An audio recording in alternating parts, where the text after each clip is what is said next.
Lina, makinig kayo. Itong bagay lang aking sinasabi sa iyo.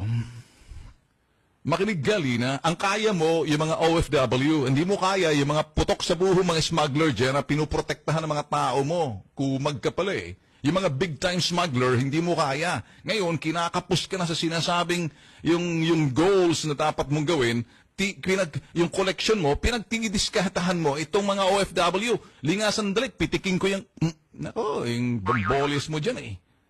Akala mo siguro, impress kami sa pinagagawa mo. Ano sabi mo? Kung wala kayong itinatago, bakit kayo matakot? Ay kung sabihin ko sa iyo eh, kung wala kang itinatago na may paborito ka na, ang kaya mo, yung mga maliliit lang ng mga OFW, pero mga big-time smugglers, hindi mo kaya. O ito, sasabihin ko sa iyo, not Joey Lina. Kasi yung Joey Lina parang yung pasimuno roon sa mga Lina Law. Ito naman si Lina to. Ewan ko, Alberto! Alberto! Lina! Listen carefully.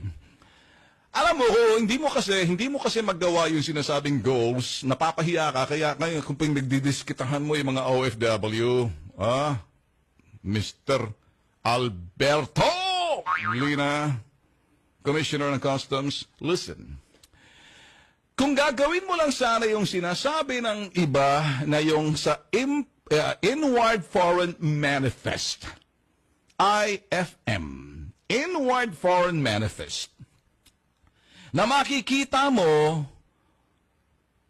sa ibayong dagat pa lang, sa bansang pinanggalingan ng mga imported na mga produktong yan, ay pasok na sa inyong computer system at makikita mo, baka bulag ka.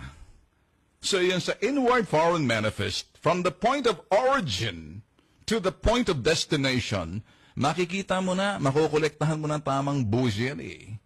Ngayon, bantayan mo yung mga tao mo. Huwag mong babantayan yung mga OFW. Kumag, kengkoy, kolokoy, yung mga katao mo dyan. Kasi ganito eh. Kayo sa Bureau of Customs and sa BIR, kung talagang ginagawa ninyo sinasabing electronic data exchange para maiwasan tong corruption na to, itong electronic data exchange, kayo sa Bureau of Customs at kayo sa BIR, sa ilalim ng Department of Finance, kay Cesar Purisima, ay Commissioner, sasang-ayon dito sa akin, si Commissioner Hinaras, at saka ikaw, Commissioner Lina, alakan sinabi kay Commissioner Hinares, kolelat ka pa rin. Meron ka kasing interest na pinangangalagaan mo, kaya nandyan kay